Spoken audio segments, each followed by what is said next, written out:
Lay. What's up? Yeah. Yeah. Kane is in the building. Yeah. Already the show goes on all night. Till the morning we dream so long. Anybody ever wonder when they would see the sun? Just remember when it comes to the show goes on. Alright. Ladies and gentlemen, welcome to the Off the Dome Sports Podcast, your favorite sports podcast where two sports lovers sit and give their hot takes off the dome. If you're watching us right now live on Radio House Studios, Facebook, YouTube, or Twitch, we appreciate you. If you're listening in right now, you could be watching us live, but I know you're listening on newrockradio.us.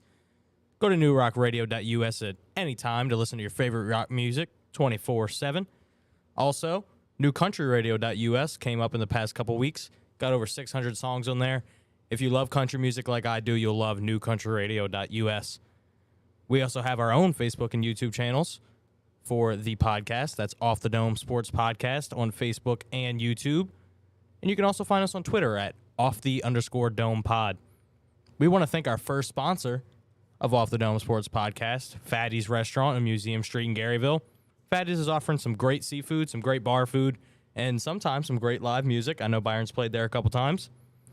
If you love some good Cajun food, some good seafood, and just a good atmosphere overall, go to Fatty's in Garyville Monday through Friday for lunch.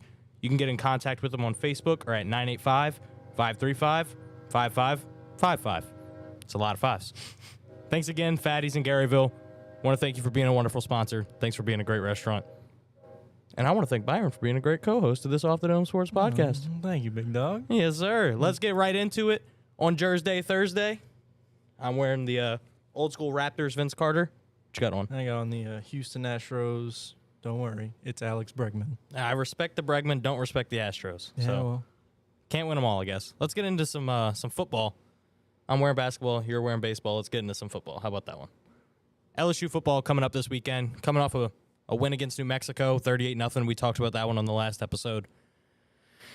Playing Auburn. As another SEC game, we played Mississippi State a couple weeks ago, beat them pretty handedly. So we're going into Auburn. It's going to be our first game on the road, technically, this season, because we played New Orleans in our first game, but every other game has been in Death Valley. So it's going to be our first away game, first SEC away game, too. Spread's currently at 8.5 in favor of the LSU Tigers. How are we feeling? you know, coming into the season, I know there was a lot of hype around Auburn. They thought they were going to be a pretty good team. Turns out they're not. Nope. So I'm liking LSU's chances. It'll bring up our win record a little bit, maybe put us into the top 25. I would enjoy being ranked at this point in the season. You know, if we're 4-1, SEC team that's 4-1 is hard to keep out of the top 25. Exactly. Especially when you got 2 SEC wins. So hopefully that's what we can find on Saturday. Giving a little bit of statistics for LSU. I like to call LSU by the numbers this season. So through our first 4 games, LSU offense averaging 39.3 points per game. That's second since 2019. So, you know, pretty good offense this year. Yeah. On the defensive side of the ball, we're only allowing 14.3 points per game. And like I mentioned at the last episode, we are top 15 in both of those categories. That's something you really like to see out of the Tigers. Even though we're not technically a top 25 team, top 15 in both those categories, can't be mad at that. Yeah, absolutely not. Especially with how young our players are. You know, it's kind of, everybody thought this was going to be another rebuilding year after last year. Turns out they're putting up a fight. Yeah, that defense especially is pretty young, and they're awesome. Another part of the team that's really young, offensive tackles. Starting offensive tackles on both sides, left and right, both true freshmen. So you can't complain about that. When you got 2 offensive linemen, true freshmen, hanging in the SEC, you're set for success for a couple years down the road. Another little statistic for LSU, we've won our last 3 games combined score of 134-33. So we're outscoring our opponents by 101 points. That's awesome. I'd love to see that. After the past 2 seasons, how we've looked, I love to see us scoring that amount of points. That's awesome. Another point for LSU this weekend, Kayshon Boutte will be back. Missed last game due to the birth of his child. Shout out Kayshon Boutte. Defense has been playing absolutely lights out. We had our first shutout last week since 2018. It doesn't seem that long ago when you say it. When you actually do the math. That was before the national championship. Yeah. So, hey, shout out to the Tigers. I'm really excited for this weekend. Going up against a former LSU quarterback in TJ Finley, Auburn's starting quarterback, TJ. He wasn't all that at LSU, and he hasn't been all that at Auburn either. Nope. So, who knows? With our defense playing the way it is, I expect a couple turnovers to go our way. And we talk about him every week, but Jaden Daniels, he's the key to success right now. When your quarterback's playing well, chances are you're going to play well too. Hopefully we can get some work done on the ground like we did last week. Noah Cain and Armani Goodwin both had 2 touchdowns. Both looked phenomenal. So we get that run game going. Kayshon Boutte's back in the pass game. Jaden Daniels, athletic as always. Defense is playing shutout. LSU has potential to be a really, really good team this year, even after that Week 1 loss. Oh, yeah, no doubt. I mean, that Week 1 loss, we're trying to get our feet under us. First game under a new coach, new offense. Mm-hmm. And I don't think we honestly looked that bad. I mean, yeah, there was O-line was shaky. Special teams was pretty bad. Yeah. But other than that, I think towards the end of that game, we started putting it together. I think it gave us a good look for the future. Yeah, definitely. We had momentum coming out of the fourth quarter, and we've rode it ever since. We've been looking really good. And when you beat a Mississippi State team that was expected to be very good by 15 points, says something about your team for sure. So I'm expecting more out of the same this weekend in Auburn. Without further ado, let's give a little score prediction into this LSU game this weekend. What are we thinking the final score is going to be? Remember, the spread set 8.5 in favor of LSU, so implied winning by 8 or 9. What are you thinking? I think we're going to beat the spread. Okay. I got us winning 24-10. Yeah, I can see it. Yeah. I mean, it's not outrageous. Mm-mm. It's also not too little. Right. Because I do think we're going to win. I do think it's going to be by more than 8 or 9. I agree. I definitely think we're going to win as well. However, I'm going by more. More. The offense over the past 3 weeks has really convinced me we can be good. And I know people are going to say, oh, well, we only scored 38 against New Mexico. Were we really trying that hard? Yeah, I mean. Second half, we weren't. It was like we were only running the ball. Yeah, it was one of those situations where it's like you're not trying to score a bunch of points. You're just trying to get the game over with at that point. You're just trying to get the little second teamers a few reps. Yeah, exactly. So in the chat, we got Dustin. First comment. Dustin said 23-16 Tigers. Dustin, that's a little bit of a close game there, bud. Yeah, we're not even beating the spread. I mean, interesting. Hey, if you can back it up, I'll listen to you. Hopefully you're better at predicting games than you are at fantasy football. But yeah, my score prediction, I think LSU is going to score 38 points 2 weeks in a row. I'm giving the Tigers 38 points. Auburn has not looked good. They allowed 41 points to Penn State just a couple weeks ago. The word around town is that Auburn's head coach, after their next loss, is going to get Brian Harsin. So I don't expect him to be around after this game. And I'm going to take the Tigers to win 38-13. Nice. You asked Dustin, you hope he's better at predicting games in fantasy football. Mm-hmm. Yeah, he said nah. Nah. Well, if I was a betting man, which I am, I would not bet on Dustin. But yeah, I have LSU winning 38-13. That's a 25-point deficit, destroying the spread. I like it. Go Tigers. Moving on from our Saturday game to our Sunday game, and boy, oh boy, it's going to be an early one. Oh, yeah. I don't know if I'll be awake for that. I'll be getting home at like 5 a.m. from work. You better get you some Red Bulls, some coffee, something, because this is gonna be a fun game. I think. In case y'all don't know what we're talking about the New Orleans Saints taking on the Minnesota Vikings in London. So that's gonna be fun. Saints played in London a couple years ago, took on the Miami Dolphins, and won that one. So we have a win in London already. Let's make it a second one. I don't know, but we can try. Tough opponent. Definitely a tough opponent. My Minnesota Vikings are looking good. They're 2-1, but they're one of those 2-1 teams where it's like you don't know if they're ever going to win or lose. Yeah. They played a really close one last week against the Lions and then pretty much got blown out by the Eagles. So over the past 2 weeks, they've played 2 very inconsistent games. We'll see how they play this week, but you can't count out Justin Jefferson. You can't count out Dalvin Cook.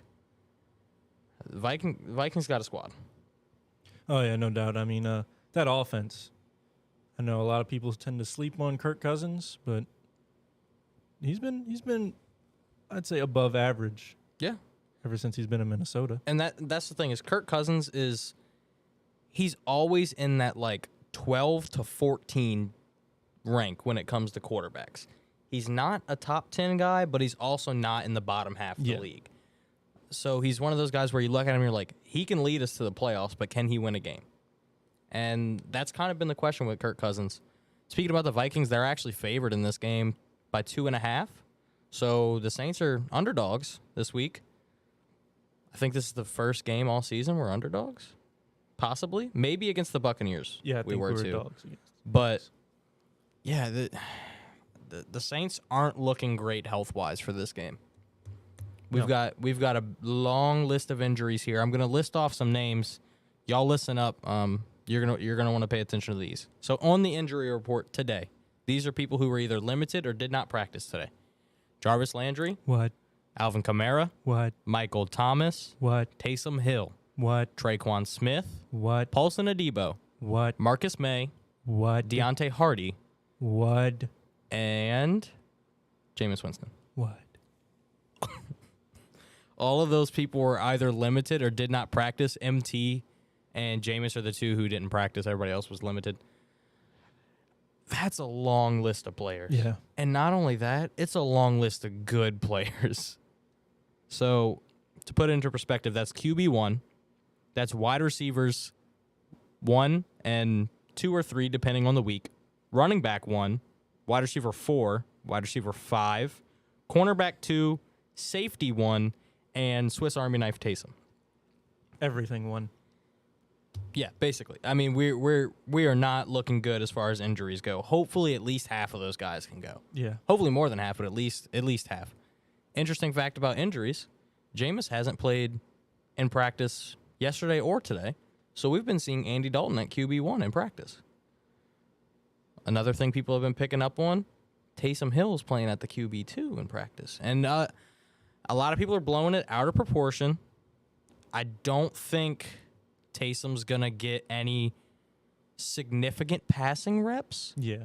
I think he's going to do the most Taysom Hill thing of all time, go in at quarterback in the shotgun and run power to the right. That's the most Taysom Hill thing, and it's going to happen 5 times in the game probably. Yeah. But I mean, we might see some trickery because we got Olave with the speed now. Mhm. If he can, if the defense bites on that power to the right, throw it back. yeah, Little Taysom can- screen, little opposite side screen. Not even Try to get a Chuck little it. fancy. 60 yards downfield. Oh, you think Taysom can chuck it 60 yards? Yes. Have you seen his arms? He does have large arms, but do you think he has the arm power? We've seen him underthrow a lot of guys. Is my thing. Like that Emmanuel Sanders play against the 49ers a couple years ago. That ball went like 40 yards through the air, and he looked like he was like gassed. So we'll see. But Gerald in the chat asking, you think Dalton will see any action? Well, I think Dalton will see the action. I don't expect Jameis to play in this game, to be honest with you. What do you think? Yeah, being he hasn't practiced in a few days, we saw how he's been playing injured. I think that Andy Dalton starting this next game is the right decision. I agree. Whether we win or lose, we get to see what Andy Dalton's like, and we get to let Jameis heal fully. That's important. Yeah, I was telling one of our friends today when we were talking about the Saints QB situation, and I said, I think Dalton should start this game whether Jameis is good to go or not, because then everyone can stop worrying about it. Yeah. We can either see Dalton and be like, hey, he's better than Jameis, play him. Or we can see Dalton and be like, Jameis is still better, put Jameis back in. We will have an answer if Dalton plays. It wouldn't be in question anymore. Right. Right now, it's kind of like, hey, what does Dalton have? Because we haven't seen him in the regular season yet, even though Jameis has been hurt. So I think putting Dalton in, answering those questions, giving Jameis some rest, which he obviously needs, like it's not even a question anymore. He has 4 fractures in his back and a sprained ankle. Why are we playing him anyway? Put Dalton in. Let's see what he's got. I don't think there's any problem with that. What do you think Andy Dalton brings to the table that Jameis doesn't? or vice versa. You know, I think Andy Dalton's been around for a while now. You know, he had a good run in Cincinnati. And then ever since then, he's kind of bounced around some teams, landed himself in New Orleans. I think he brings that veteran leadership that we were missing at QB ever since Drew left. And that's not to say Jameis isn't a good leader. He just has his own style. Yes. He's very eccentric. And people say they love him. Like, guys in the locker room love Jameis because of who he is. He's an absolute goofball.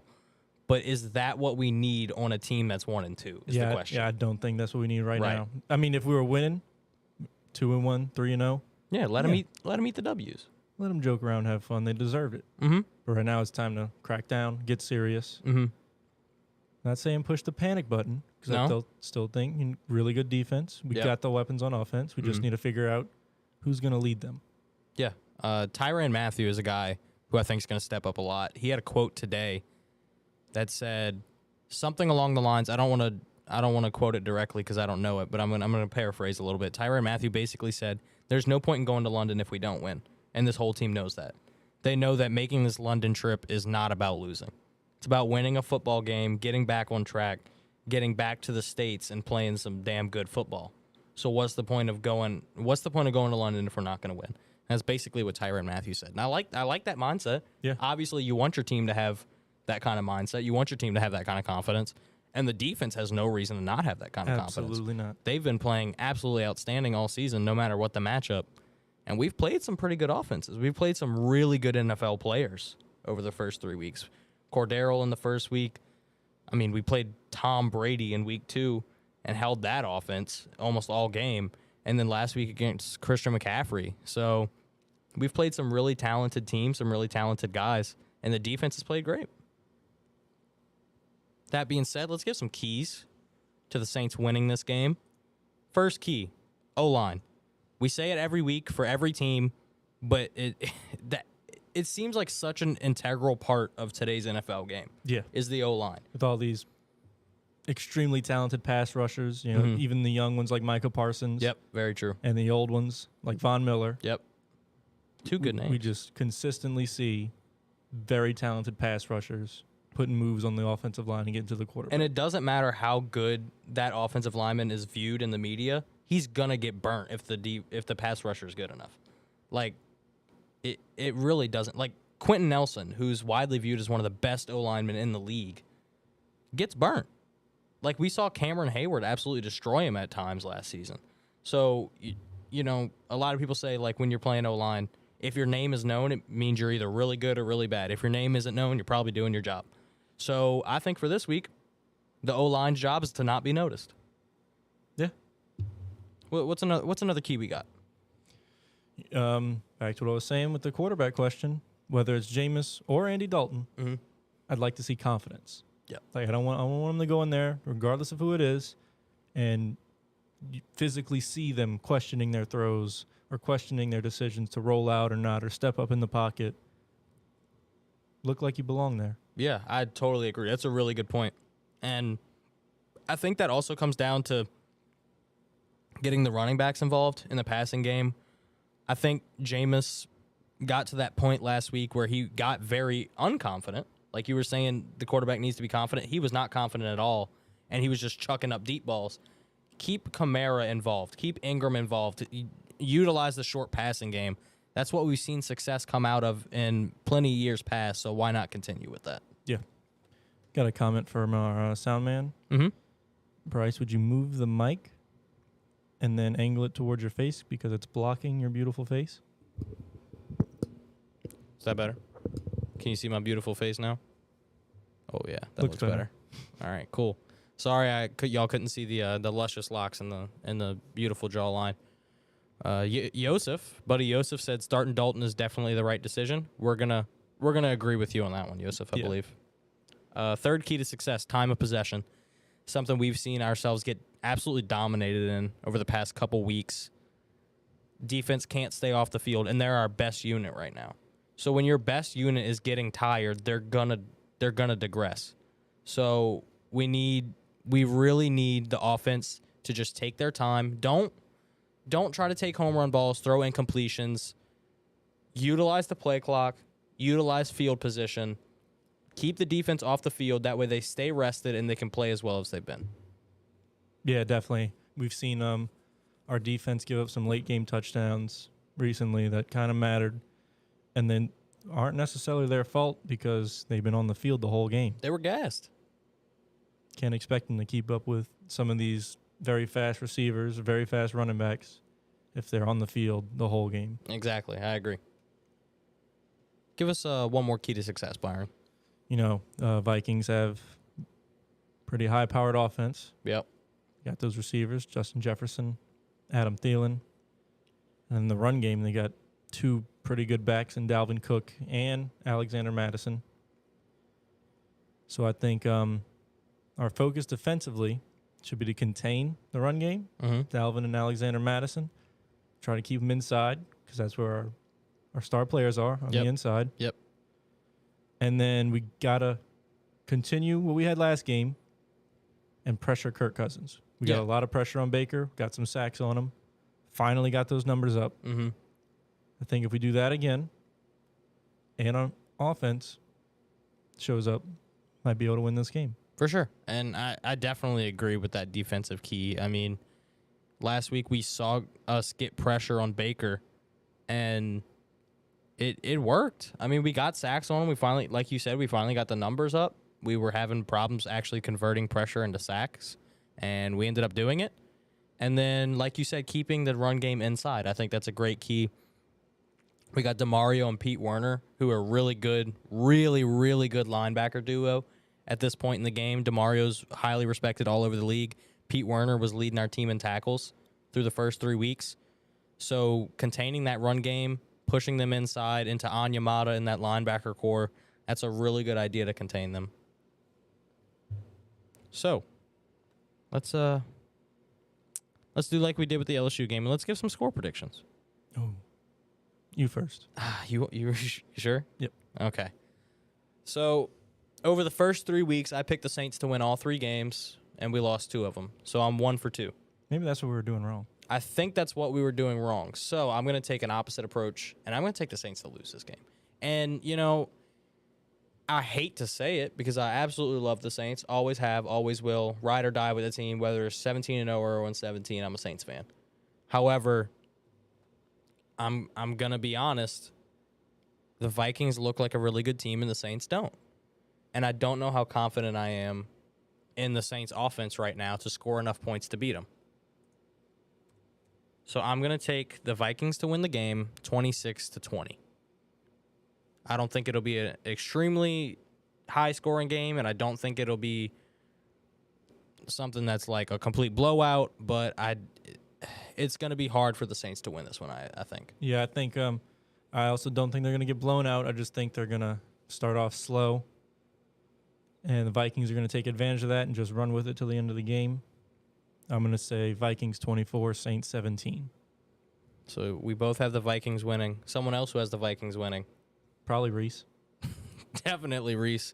The Vikings? Buddy Reese definitely has the Vikings winning. He has them going to the Super Bowl. But Big B, Soundman, said 35-21 Vikings just for Reese. So, Reese, I hope you're listening in, or I hope you come back and watch this so you can see us all pick your favorite team. Apparently you hate the Saints. So, yeah, we've all got the Vikings winning. Hopefully we put some reverse magic on them and the Saints end up winning this game. I'm praying that the Saints win this game, but it's going to be a tough one. Yeah, definitely. Especially away at London. Don't have that home crowd cheering for you. Yeah. I mean, I'm hoping fans in London are Saints fans and not Vikings fans, so we can kind of get a little bit of a home field advantage. Hopefully some Saints fans show up. They travel well. I don't know if they'll travel well overseas, but guess we'll find out. yeah, hopefully we can get some noise in that building, disrupt that offense. So, like we said, we have the Vikings winning, but we always have that glimmer of hope for our New Orleans Saints.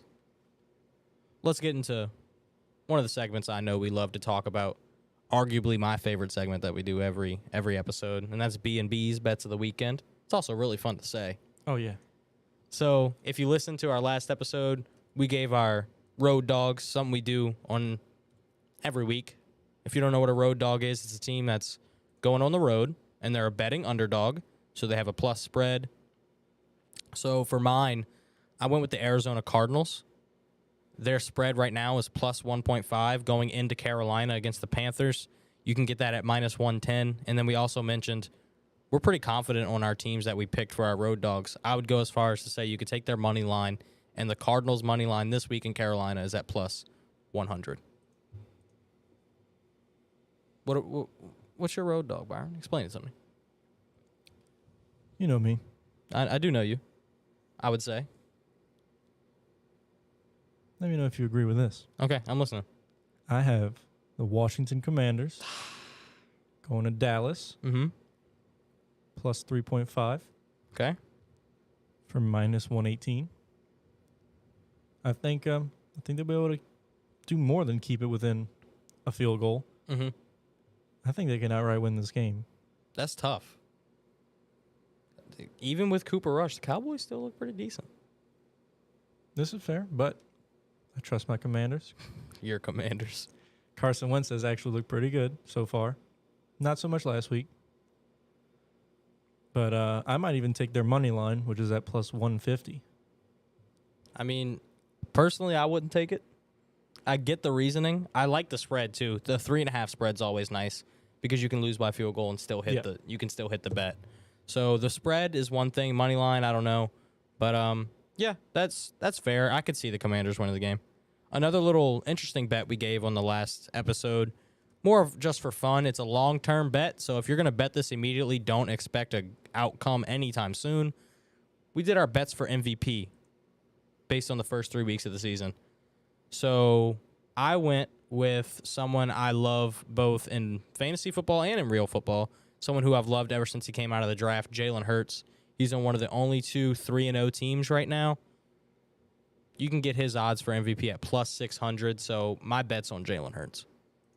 And I'm going with tried and true on my fantasy team, Lamar Jackson, who is playing outstanding. He is playing phenomenal. Contract Lamar, man. Different breed. Different breed. His line right now is at plus 550. Okay. Like I said last week, get it while it's hot. Yeah, that's a good line for Lamar. I think Josh Allen's still the betting favorite, but Lamar and Jalen both definitely have the potential to win it, I think. So getting into our new bet, so we're gonna do something a little bit different. Usually we do like a one risky bet and one safe bet, so you can have 2 bets or whatever. This time we're actually building parlays. Something we've never done on this show, but something we've been wanting to do. And interesting enough, the parlays are for tonight's game that we're gonna get into in just a little bit. Dolphins versus Bengals. We built parlays for tonight's game. We actually bet money on this. We're not just putting this out there for fun. We put money on this just to let y'all know how confident we are. So I'll go first, if you don't mind. My parlay, I put Jamar Chase, Tyreek Hill, and Joe Mixon to score a touchdown at any time. So all 3 of them to each score a touchdown. Pretty doable. Pretty doable. They all seem to score a touchdown every week. Kind of just happens. And then I also have Joe Burrow to throw for over 250 yards and Tua to throw for over 200 yards. Both of those are averaging those kinds of numbers, and I definitely see those touchdowns happening. I think this is going to be a pretty high-scoring game. We'll get into it in a minute. But that parlay, put all 5 of those units together, you can get those odds at plus 1,040. Ooh. That's big boy odds. So I put a little bit of money on it to make a lot of money on it. I think I bet $5 to win like 77. So it's a good little payout. If you want to bet even more on it, you're more than welcome to. I'm just not that rich of a man. So yeah, Jamar Chase, Tyreek Hill, Joe Mixon, anytime touchdowns. Joe Burrow over 250, Tua over 200. That's my parlay.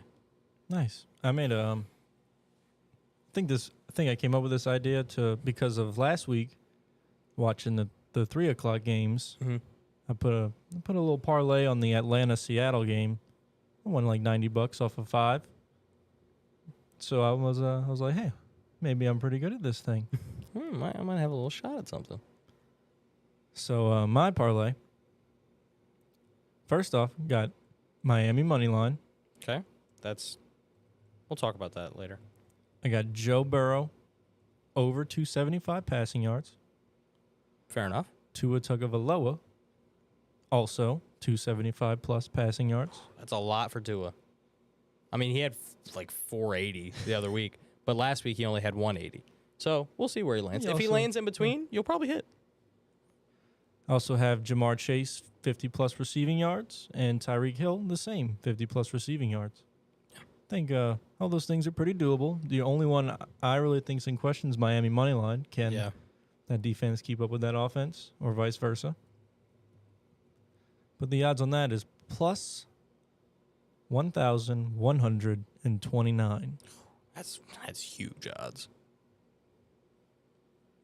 That's a lot, but could win it. Still not as much as the last one. Give him a rundown of this. This last bet's awesome. If y'all don't know, we're both pretty big fans of Pat McAfee and his show. If you don't know who Pat McAfee is, former punter in the NFL, runs his own daily show now, has his own company, and that show's hilarious. Yeah. Always good for a laugh, always good for some really good information. So he has a partnership with FanDuel, which we both use to do most of our bets. And he puts together Super Boost every week, and this is this week's Super Boost. Read it off to him. I think it's a pretty darn good one. So we got Bengals spread, minus 3.5. Jamar Chase touchdown, Tyreek Hill touchdown, and Joe Burrow 200 or more passing yards. Now the odds on this were plus 800, but with the Super Boost now it's plus 1,200. That's even higher odds than yours.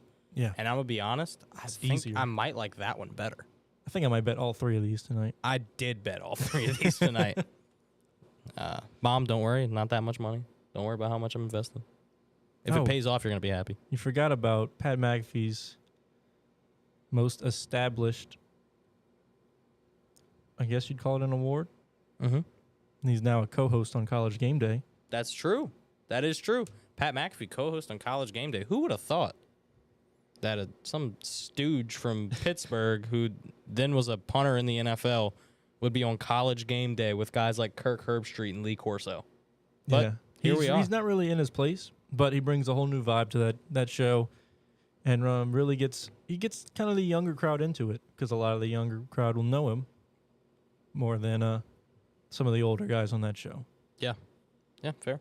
I I love him. I've talked about him forever, and our buddy Reese loves him too. We've both loved him for forever, so I think he's great. And shout out to his bet. I bet it tonight, so it better hit. I'm gonna be really mad at him if it doesn't. And didn't know Cleveland Pittsburgh. We're not game. going back to the Cleveland Pittsburgh game, y'all. If you listen to that episode, you know that I want Pittsburgh Steelers to lose every game for the rest of the season, specifically because of that bet. Yeah, Anyway. to sum it up, he lost a pretty nice chunk of change. $90 to be precise. Yeah, because on the last play of the game, Cleveland Browns somehow decided to score a touchdown on the last play. Can't have it, bro. Can't have it.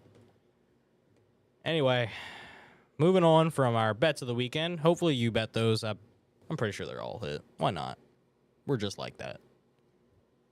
Moving on from the bets of the weekend, we're going into another segment we always do, the Fantasy 5, where we talk about fantasy football for 5 or more minutes. This week, it'll probably be about 5 minutes. We're going to keep it a little short because we want to get into tonight's Thursday night football game before it starts. We're playing a little game. Start 'em, sit 'em. So basically what we did is we figured out a position we wanted to do. No, we didn't, no rhyme or reason. I personally went with tight ends. Byron went with running backs. And then we pick one guy we think is going to score more than they're projected, one guy we think is going to score less than projected, and we'll let you know who you should start and who you should sit. You want to go first? Sure. I'm sure our commissioner, Dustin, will love this one, because I kind of looked at his matchup this week.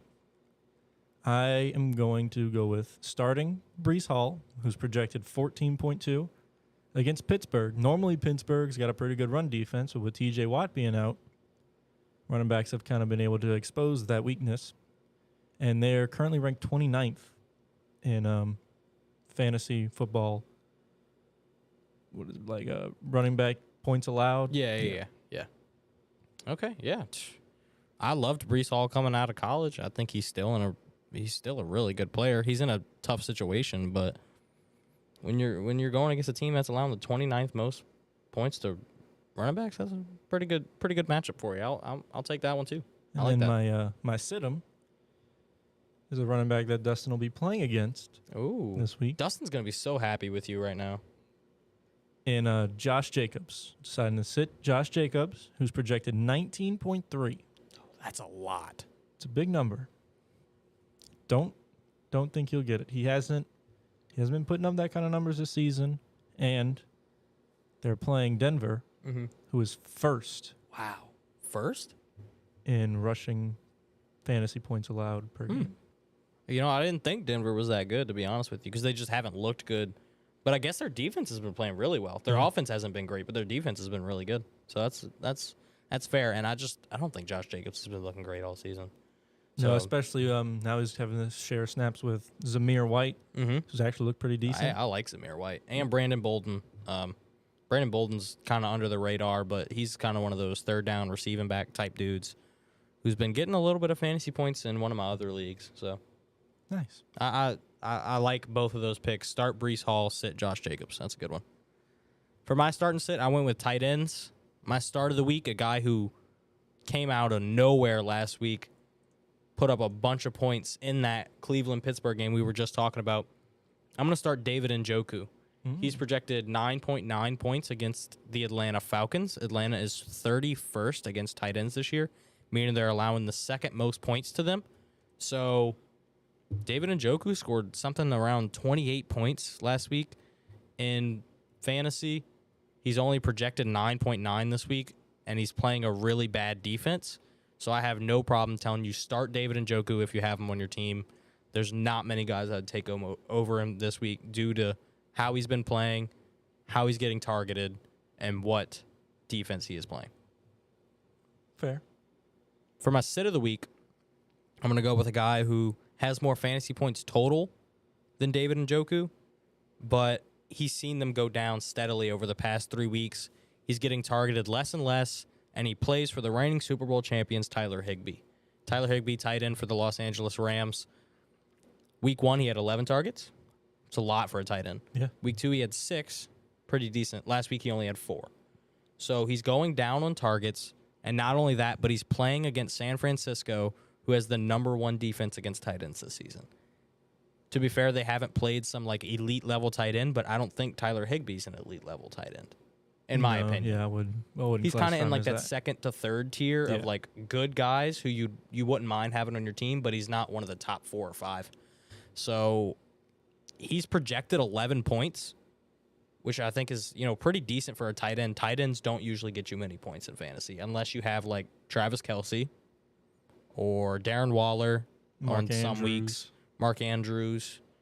George Kittle just got back from injury, so he hasn't gotten up there yet. But those type of dudes, especially TJ Hawkinson, by the way, he gets you tons of points in fantasy if you Does he really? if you only pay attention to week 3 when he scored a touchdown. If you don't pay attention to the first 2 weeks, he looked really good. But yeah, TJ Hawkinson up there too. But yeah, I would sit Tyler Higbee this week. If you have another option, I'd go for it. I actually have a team in a random league that I did where I have Tyler Higbee and David Njoku as my 2 tight ends. That's how I came up with these 2. I looked at it. I was like, who do I want to start? Who do I want to sit? Looked into the metrics. Definitely starting David Njoku, sitting Tyler Higbee. Nice. Yeah, I think that's pretty fair. So, we've been teasing at it every now and again throughout the night. We're going to go ahead and talk about tonight's game. Starts in roughly 35 to 40 minutes. It's going to be the Thursday night football game between the Miami Dolphins and the Cincinnati Bengals. That's going to be a good matchup, man. I cannot wait for the Dolphins versus the Bengals matchup. I'm really excited. See Joe Burrow, Jamar Chase face off against Tua and Jalen Waddle. Replay of that 2019 LSU-Bama game. That's pretty cool. It's pretty cool to see from a LSU Tigers fan perspective. So hopefully, well, I'll talk about it in a second. But yeah, the Bengals are right now favored by 3.5. The Bengals are 1-2 at this point in the season. They beat the Jets last week. Dolphins are 3-0 after beating the Bills last week, which Undefeated. that's awesome. An Huge undefeated win. an undefeated underdog against a team that's 1-2. Yeah, I'm not quite sure about I don't that. know. but- I don't know why the odds are falling that way, but they are. What are you expecting to see out of this game? I'm expecting a shootout. Plain and simple. Kind of like the game a few weeks ago. Dolphins played the Ravens. It came down to the wire. I think it's going to be a game like that. High scoring, electric, two very high-powered offenses facing off. I think it's going to be a great game to watch. Yeah, I'm really excited. I think this is going to be. I agree with you on the high scoring point. I think it's going to be a really high scoring game. We've seen the Dolphins defense allow a ton of points to the Ravens. We've seen the Bengals really pick up on offense over the past couple weeks. And then on the flip side, we saw the Dolphins score even more points than the Ravens in that game. So we know their offense can put up points. And the Bengals defense, they went from being, not looking great against the Pittsburgh in week 1 to shutting down the Jets last week. And I know it's the Jets, but the Jets had a first 2 weeks that looked pretty darn decent. Joe Flacco was the number 3 leading passer going into that week. Yeah, and then they, really shut them down last week, and they only allowed, I think, 20 to the Cowboys. So we'll see how it goes. I think both defenses have their holes, but also have their positives, and same thing for the offenses. So it's going to be a really fun matchup to watch, I think. Starting off with the Dolphins, like we do with the Saints, let's give some keys to success for these teams. I know they're listening in, obviously. I mean, it's 30 minutes until kickoff. They've got to be listening. Yeah. So, yeah, for the Dolphins, keys to success, protect Tua. He got hurt last week.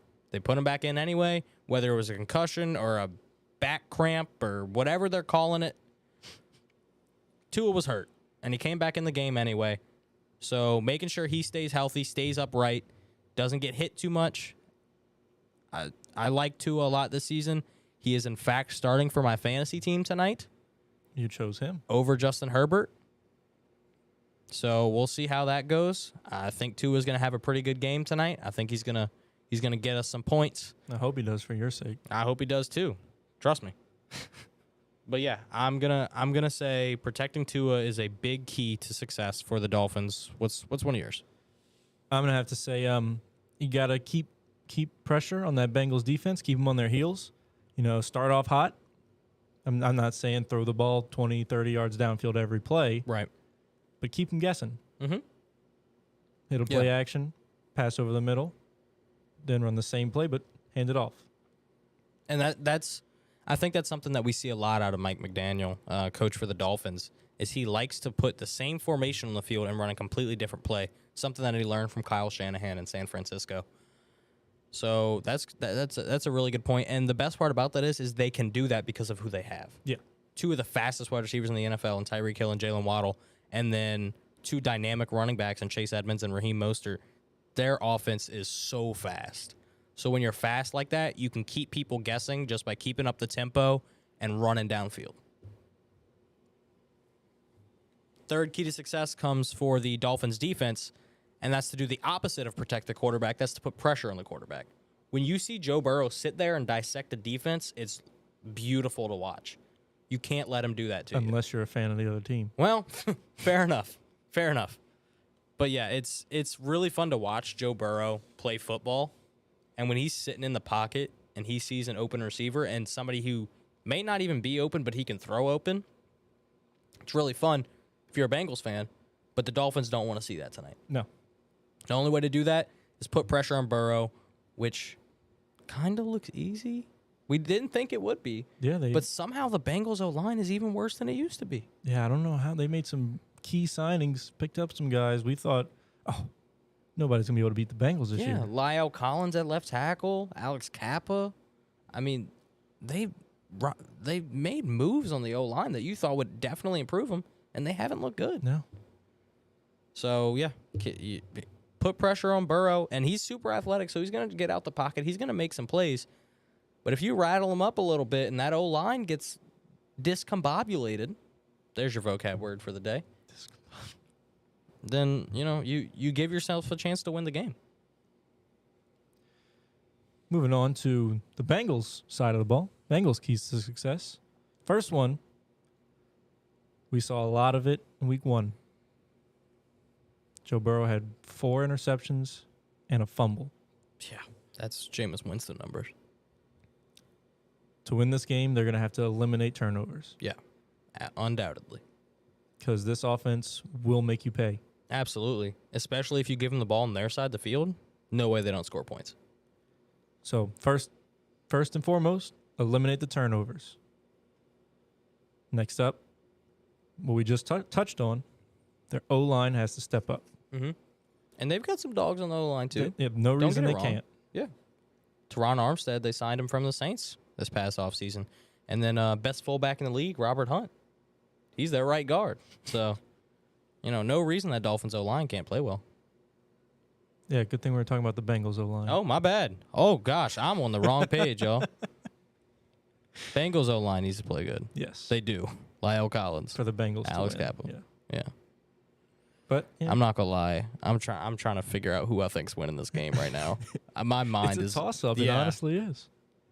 What's the third key to success for the Bengals to win this game? Got to contain those receivers. And Tyreek Hill and Jalen Waddle. We've seen a lot of touchdowns come from the Dolphins because of confusion on the defensive side, Mm-hmm. especially in the Ravens game. Yeah, we saw it many a time in the Ravens game. Tyreek Hill was just wide open for Yeah. no reason. And I think McDaniels does a really good job of confusing the defense that way, getting a lot of blown coverages. Mm-hmm. He's a really good coach. He's a weirdo, but he's a really good coach. But yeah, I think the Bengals can hit on all these, probably win. Okay. But also, the Dolphins can hit on all those. Probably will. They'll probably win. Shout out football. Any given Thursday. It's whoever listens to us, I guess. Yeah. Whichever team has more connections to the Off the Dome Sports Podcast will win this game. I would write that on paper.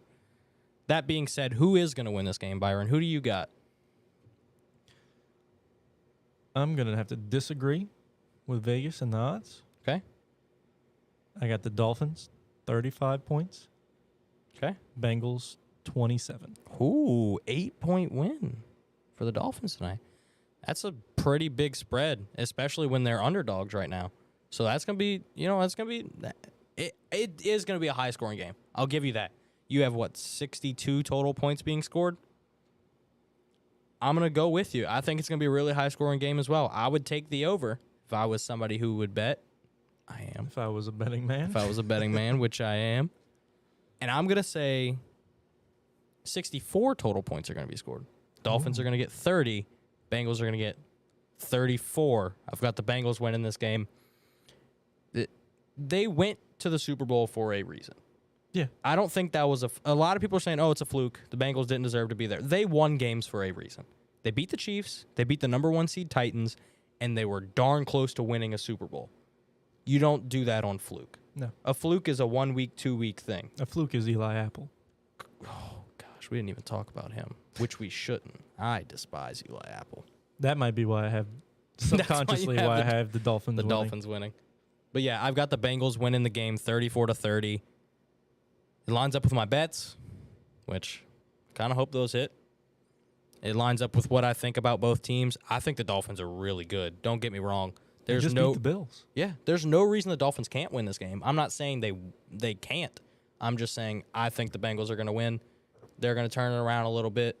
That'll make the Bengals 2-2, Dolphins 3-1. Two really, really good teams in the AFC. The AFC is strong this year. Oh, yeah. The AFC is so good, and the NFC is kind of Not. That's why the Saints have a chance. Yeah. But yeah, that's our predictions for tonight's Thursday night football game. That's our keys to success. Oh. Your dad. How about getting an Eli Apple jersey? Do not speak that into existence. So, anybody who doesn't know, we have a group of 5 of us two included, where we do a little jersey exchange about once a month. We just buy each other a random jersey that makes no sense, no rhyme or reason. Very random. For example, I've gotten a J.J. Arcega-Whiteside jersey By me. from him. If you don't know who J.J. Arcega-Whiteside is, because he played like maybe 2 games in his entire NFL career and has bounced around on practice squads for the past couple months. So that's the kind of games we play. So Dad here insinuating I should get an Eli Apple jersey. If I do get one, I'm going to burn it. Just like he got burnt in the Super Bowl. Oh. So that, yeah. Yeah, let's not speak that one into existence. We got a couple more minutes here. Let's quickly run down through the rest of the weekend. We'll quickly pick some winners for the rest of these games. All right. Let's do it. So, we already talked about tonight, Cincinnati and Miami. You've got Miami. I've got Cincinnati. We already talked about the Saints versus Minnesota matchup. We both got the Vikings in some kind of reverse voodoo. Saints are actually going to win the game way. Yeah. All right. Next game up, Cleveland at Atlanta. Who we taking? This is very off the cuff, by the way. I Yeah. just came up with this on the spot. I want to see how we do Under off the pressure. dome. Oh. Under pressure. That's not the name of the podcast, Byron. Anyway, off the dome. Here we go. Cleveland and Atlanta. Who's winning the game? I'm going to go Atlanta. They've looked pretty good Wow. recently. Okay. I think Mariota's really stepped up into that role. A lot of people were questioning whether it be Mariota or Ritter, and I think he's really looked good. And he's starting to fill out that hole that Matt Ryan left. Yeah. I mean, Atlanta has looked pretty good. I'll give it to them. I hate them. I despise them. My least favorite team in the entire league, but they have looked pretty good. So you know what? I'm going to pick against you. I'm going to go with the Cleveland Browns. I think they have better players. Yeah, that's one of those games that could go either way. Yeah, I really do think it could. And I don't know what the line is on it right now, but if I had to guess, Cleveland's favored. Yeah.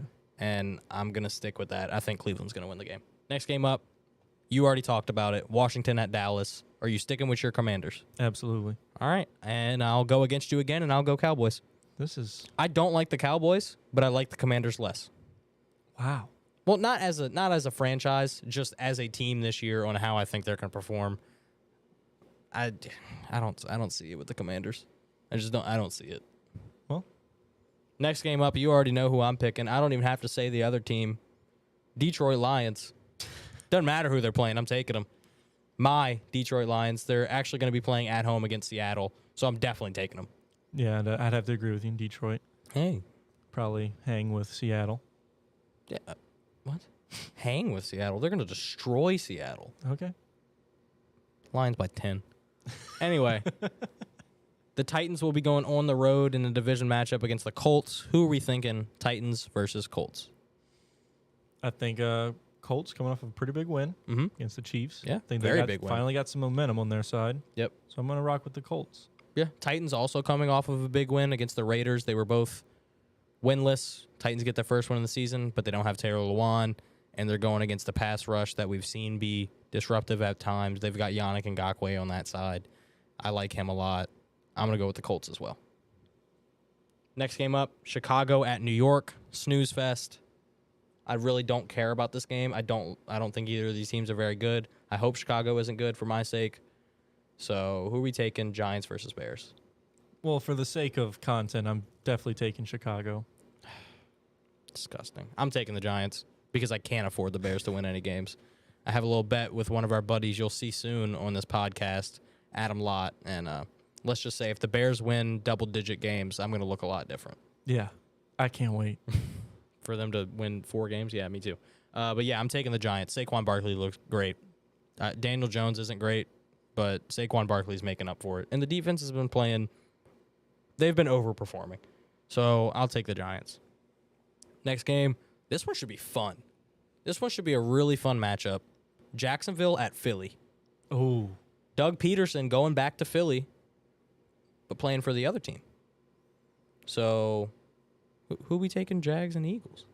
You know, Jags have looked really good, especially last week. Yeah. I think we saw what that offense can really do.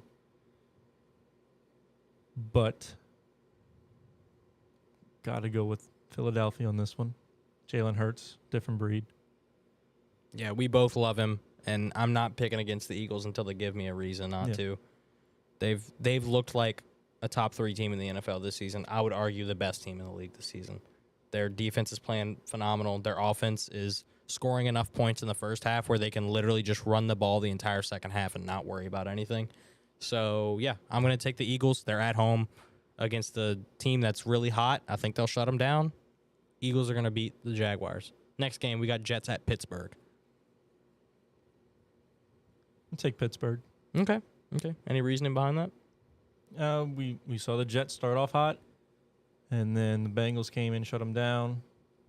So I think they'll kind of have negative momentum coming into this week. Mm-hmm. And I think Pittsburgh is a team that can capitalize on that. Yeah, and Pittsburgh's had a lot of rest too because they played last Thursday night, so they get an extra 3 days of rest. They'll be nice and healthy. They won't have T.J. Watt still, but Najee Harris is a great player.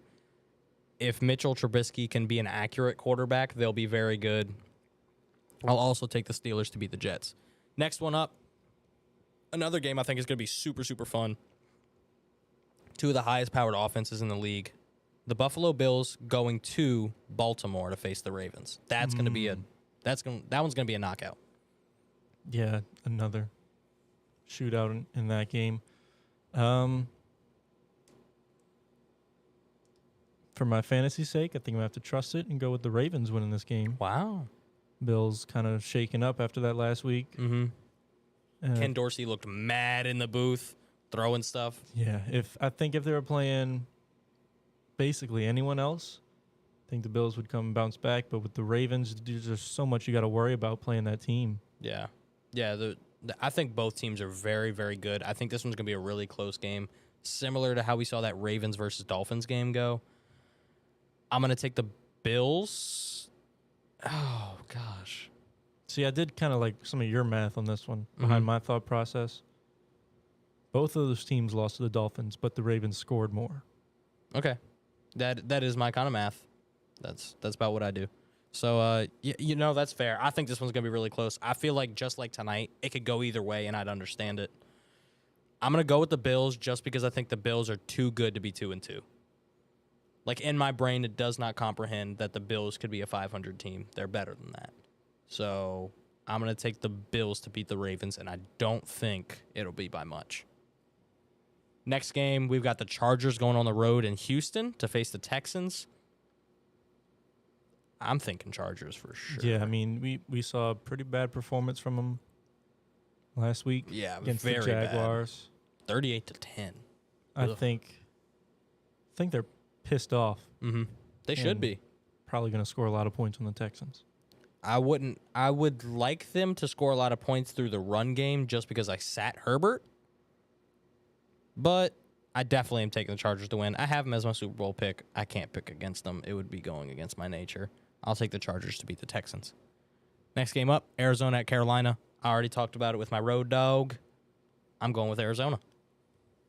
Yeah, I'm also stick with Arizona on that one. I think Kyler Murray is going to have to turn it around at some point, and I think Carolina gives them the opportunity to. Fun fact about this game, not that it matters at all, but they have the lowest ticket price. I'm on ESPN. I'm reading off this schedule here, and tickets as low as $17 for this game. So if somebody in the Carolina area is looking to go to this game, you can get some pretty cheap tickets. Probably because it's not going to be that great of a game. Next game up, New England at Green Bay. Two really good head coaches in this matchup between Bill Belichick, Matt LaFleur. I think this is going to be a pretty good one. I think it's going to be one of those games where the score is low, but it's like both teams are like so close every time. But I'm going to take Green Bay to win it. I think I'm going to also take Green Bay to win it. I think it's going to be one of those games where, like one key moment can turn the tide. Absolutely. And I think it'll fall into the hands of Aaron Rodgers, and he'll get it done. 2-time MVP for a reason. Next game up, we've got Denver going to Vegas in a divisional matchup. This one should be really good. Denver hasn't been playing well. Raiders are the only 0-3 team in the league. Shout out to the Texans for their 0-2-1. But yeah, only 0-3 team. Both teams have been underperforming in my opinion. Who are you taking to win this game? I'll let you go first. I hate that you did that. Again, it's one of those things with, like I said, with the Bills, where I think the Raiders are too good to be 0-4. Like the Raiders have so much star power. So just for the sake of content, I'm going Raiders. They are not losing 4 weeks in a row. Give me Derek Carr, Devontae Adams, Darren Waller. They're going to win their first game of the season. Okay, I like it. I think I'm also going to take the Raiders. First few weeks, they were so close to getting a win against some pretty good teams. And I think Denver is kind of off to a real shaky start offensively. Mm-hmm. And I think Raiders are going to capitalize on that and come across with their first win. Sunday night matchup. we've got another one that's going to be really good. They've got some really good games on this week. Kansas City going to Tampa to play the Buccaneers. I think they said today that the game is still being held in Tampa, even through Hurricane Ian, which prayers up for everybody in Florida. It's been really, really bad right now. So prayers up to everybody in Florida. If anybody from Florida is watching this, anybody has family in Florida, know we're praying for you. But yeah, back into football. Chiefs going to the Tampa Bay to play the Buccaneers. Who we got in that game? Tampa Bay's still shaking up with injuries. I know Mike Evans will be back. Chris Godwin probably won't be back. It's not looking like it. And Julio also still questionable. Mm-hmm. So that's a big factor. Yep. Especially when you're playing a team of that caliber and the Chiefs. Yeah. So I'm going to have to go Chiefs on this one. I would agree. I think because of injuries, Tampa Tom is not playing that well this season. They're 2-1, so he's doing something, but he just hasn't looked as good as he normally does. And we say that every year with Tom, and then by midseason, he's number one in every category. But yeah, I'm going to take the Chiefs to win this game on Sunday Night Football. Last game of the weekend is going to come on Monday, Los Angeles at San Francisco, but we are not going to give that winner yet because our next episode is going to be on Monday, so we can talk about it. That's right, Monday at 6 o'clock will be the next episode of Off the Dome Sports Podcast, so we'll save our breakdown for that game. Until then, ladies and gentlemen, you've heard our breakdown of LSU, of the Saints, some bets, some fantasy football, and our rundown of this week in the NFL. So hopefully you trust us, as you should. Bets are going to hit. Fantasy football is going to look great. We got every winner right. And we had a fun time, too. Always. Thank you so much for listening. And if you're watching us live on Radio House Studios, Facebook, YouTube, Twitch, thanks for watching us. If you're not, you should. But also, listen in on newrockradio.us. Great rock music on there, 24/7, listening at any time. And then newcountryradio.us as well. I love country music, so I definitely listen to it a lot. You should too. Over 600 songs on the playlist. That's our show for today. Thank you for listening to the Off the Dome Sports Podcast. I'm Bryce. That's Byron. You stole my thing. Well, stuff happens. We'll see you next time, ladies and gentlemen.